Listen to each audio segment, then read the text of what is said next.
Hi, my name is Anna. I am a saxophonist and clarinetist, and today we are going to be talking about how to practice your scales. Yay! So, usually most people do not like practicing scales, so we're going to give you some more ways to make scales fun and also vary up your scale routine if it's feeling a little stale. If you also play clarinet, you might have noticed I did a similar video for clarinet, and then we also have some wonderful flute videos on our channel that my friend Amanda has made. So let's get into it. So there are a couple things to think about when you're practicing your scales. So the first thing you want to think about is, do you know all of your major scales? So that's the first place to start. We have our 12 major scales, and then there's some different minor scales. And of course, there's many other scales, especially as you get into jazz. We have a lot of different modes and altered scales and things to think about, but we're gonna keep it simple for now. The first step is making sure you know all your major scales. So that's step one.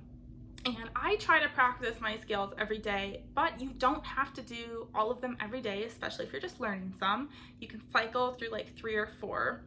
So the other thing to do is you want to make sure that you're practicing your scales in time, right? So making sure that they're fluid and being consistent. So I always practice my scales with a metronome. So I just have my lovely iPad today with this gigantic metronome app on it.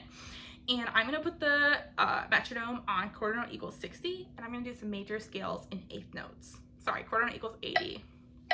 So this is just my C major scale, concert E flat. Okay, so here we go. So here is my C major scale.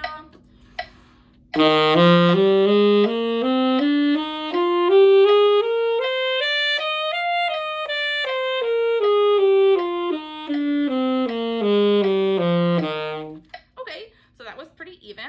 And so that's usually a pretty easy scale for us. So the next step is to see, do you know, if you think you know all your scales, can you get all of them at the same tempo as your easiest scale? So then I might move to like maybe a slightly harder scale, like my E flat major scale. And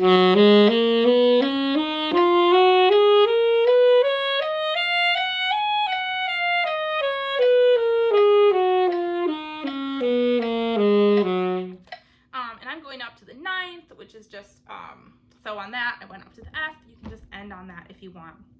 So if you're playing that along with me, was that as even as your other scale? Was there a place where it wasn't as even? So you can work that out slow. The next step is to try and play scales once you feel comfortable with them in your whole range. So not only stopping at the 1st or 2nd octave, but going above to your highest note on your instrument, and that helps work on some of your higher register or altissimo. So if I'm doing the C major scale, I can keep going beyond C and maybe go up to my E or F.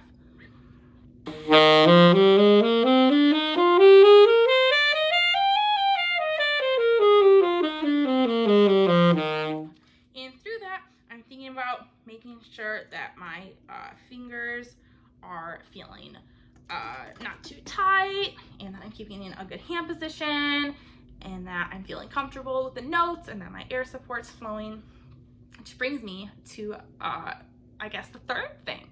So the other thing you can do with your scales is changing the rhythm. So those were all 8th notes, but I could also practice my scales in triplets or 16ths, dotted rhythms. So just doing your scales in different ways, because when you're doing your scales in different ways, this is how it's going to show up in some music you play, right?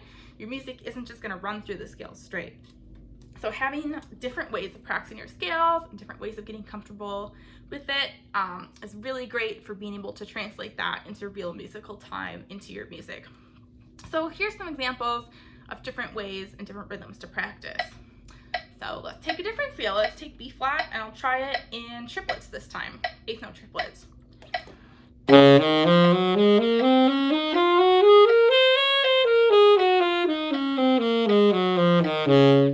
That was, so I didn't go up to the 9th that time, so I'm going up to the 9th so that I can make it more even as I go down. I'll try that again.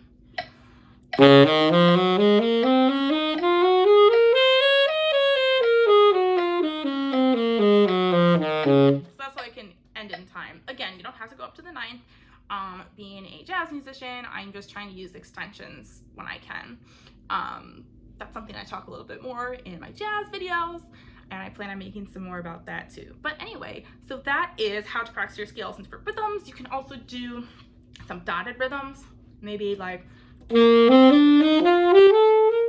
stuff like that. The other thing is to practice different kinds of articulation, right? So that was all slurred. You could try practicing your scales slur to, tongue to, all tongued. And this is a great way to practice your scales if you're short on time and really want to make sure that you're maximizing your technique practice. So combining your scales with different kinds of articulation and ways to do that. So here's an example of, I'll do slur to, tongue to on the G major scale. So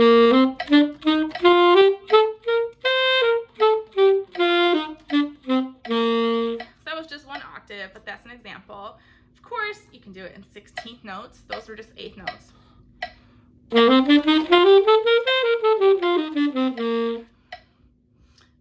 So that's an example of what you can do with that.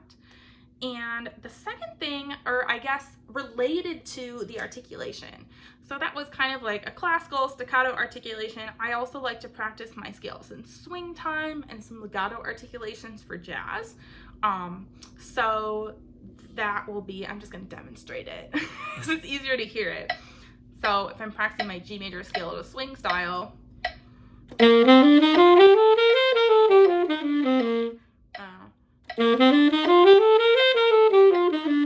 that's also something I'll do when I'm doing some different patterns around modes, 2-5-1s. It's okay if you're not super familiar with those are, but I'll combine Dorian, Mixolydian major modes into a little pattern for myself. So that might be something like, and